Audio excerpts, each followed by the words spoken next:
Disney's much beloved The Little Mermaid is back in a remake, but this time with Ariel depicted by a black actress. After receiving mixed reactions and comments around the world, the movie is now available here in South Korea. For more, we're joined by Mr. Pierce Conran. Welcome back to the program.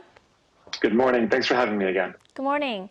Based on online movie ratings, The Little Mermaid doesn't seem to be doing well, particularly in the US and the UK. Now, do poor ratings have to do with the fact that we're seeing a different version of Ariel? I mean, if yes, why are people so bothered in the first place? And why is it so controversial? I mean, is it because it's Disney? What do you think?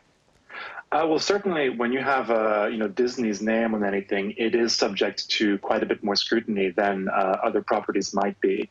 The reaction to Little Mermaid has been obviously kind of quite interesting to follow.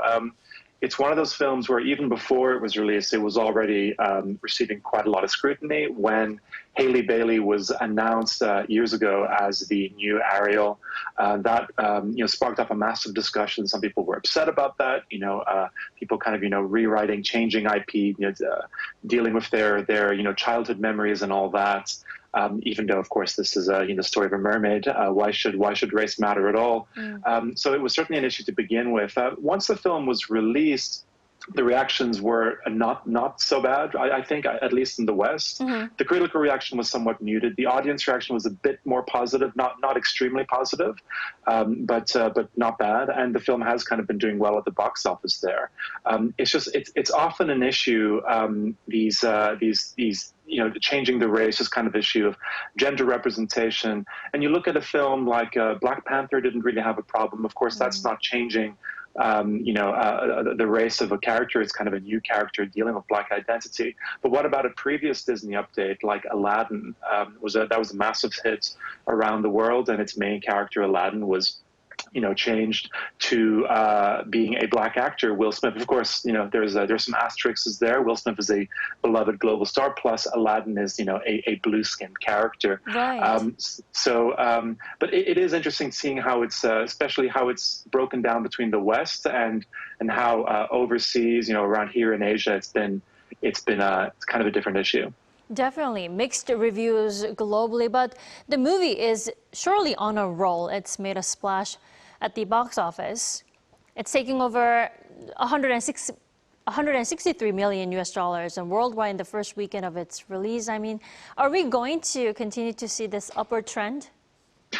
Well, it's kind of it's a tale of two different movies almost, because you have in the US, you had a really great opening over, I think it was a Memorial Day weekend there, a similar opening to what Aladdin did a few years ago, which of course went on to be a big hit. So in America, we're looking at about maybe over $300 million there, which is a lot. Maybe even 350, about the same as Aladdin again. However, Aladdin did really, really well overseas. As I'm sure you remember, it was a particularly large hit in Korea. That is certainly not the case for The Little Mermaid here. Overseas, it is being, in some places it's being ignored, and in other places it's being outright rejected. In China, particularly, it's doing very, very badly there. So looking at some reports, I've seen that the break-even point is apparently about $560 million. The budget is about 250, and print and marketing, it's about 140. And when you kind of add in the money it might make outside of cinemas, apparently 560 is the number it needs to hit. Will it do that? It should, based on $300 million in America, but it's doing so badly overseas that it's kind of a question mark. It might kind of struggle to get there. I don't think it's going to lose a lot of money, but it might, if it makes money, it won't make a lot. Right. It's been over a week since The Little Mermaid has been released here in South Korea. Let's talk about how people here in the country are reacting to the new version. I mean, how have audience figures been so far? I mean, do we have better ratings than the ones in the US and UK? Korea and China seem to have a kind of a similar reaction, where prior to the film being released, the reaction was very, very negative. People having not seen the film clearly kind of reacting to a few things, possibly the casting.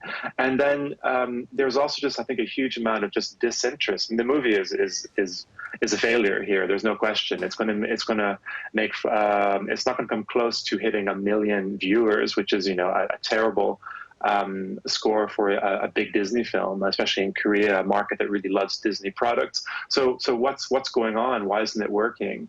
The casting, it's hard to overlook that. You know, is there a tendency to racism? Possibly. I don't want to talk step way too much into that discussion. I do think that there is an issue with the IP not being as important to Korea as it is to the UK and the US. It's kind of similar to how films like Star Wars doesn't do well here at all. That's a beloved property that's really, really important in the US and the UK, but there isn't the same historical attachment with local viewers here, so people don't really care, maybe. And I think also coming on the back of so soon after Avatar, another kind of a film with in the sea with big visual effects, and Avatar is obviously the superior technical movie. I think maybe people kind of are looking at Little Mermaid a little bit like a poor man's Avatar. So you're looking at China and Korea, again, markets where Avatar did particularly well. People don't seem to care so much. But again, to make one more point about the potential racism, I think it's true that stories of black characters typically don't do all that well here. Obviously, Black Panther is an exception. Get Out was also an exception. But other things, don't do so well. Creed 3 is an example, a big hit in America, $150 million there, 6,000 viewers in here. I was one of them. So it is kind of interesting to see how some of these films really don't connect in Korea. Right. Mixed views and comments on The Little Mermaid, maybe because it's Disney, because there's so much love and hate in between, right? Absolutely. It's Disney does kind of get added scrutiny, and in this kind of day and age of this need to have increased representation on screen, it's very important. For some people, it's a very happy change. For some people, it's a more difficult one, and it always sparks off a lot of discussions. And we'll keep seeing that. It's not going to change. And this is the new norm, as it were. And and people will still be upset. And sometimes it won't really ultimately affect a film's success, and sometimes it will. Little Mermaid seems to be one. I think it's hard to ignore. It's a black character, but it's also a black woman, and I think that makes it especially hard. Will Smith doesn't get subjected to this kind of scrutiny. Neither did Chadwick Boseman. Neither does Michael B. Jordan, really. But poor Haley Bailey has been caught in this controversy, and it hardly seems fair to her because she's great in the film, and everyone has agreed to that. Right. Let's see how it goes. All right. Thank you so much, Pierce, for your time this morning. My pleasure.